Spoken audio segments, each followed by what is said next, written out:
Dans une époque où la parole scientifique est de plus en plus remise en cause, n'est pas du tout écoutée et mise de côté, eh bien c'est important que nous nous exprimions en tant que communauté scientifique, mais aussi bien au-delà en termes de décideurs par rapport à ces mesures à prendre pour s'adapter au réchauffement climatique. Et c'est maintenant qu'il faut penser à l'adaptation de nos villes, de nos métropoles au réchauffement climatique, même si les conséquences de ce réchauffement seront encore plus visibles dans une vingtaine d'années. Cette année, le colloque international sera centré sur les villes. Alors pourquoi les villes? Parce que par rapport au réchauffement climatique, eh bien, les villes en sont, je dirais, presque la première victime, avec ces aspects liés aux îlots de chaleur, cette nécessité d'avoir une ville qui soit vraiment adaptée à ces périodes de chaleur, à ces vagues de chaleur. Quand on regarde le panel d'intervenants, c'est effectivement assez large, depuis les scientifiques qui s'intéressent au réchauffement climatique dans les villes, à ses conséquences, jusqu'aux personnes qui sont effectivement aux manettes en termes d'adaptation au réchauffement climatique, en termes d'injustice sociale, de regard sur la population par rapport à cette évolution du climat,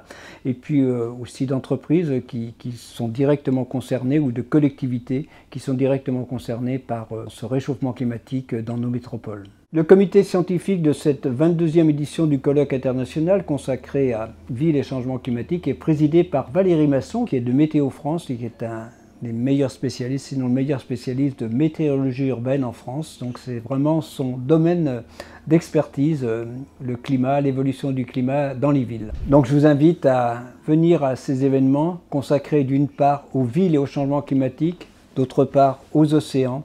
C'est du 15 mai au 8 juin.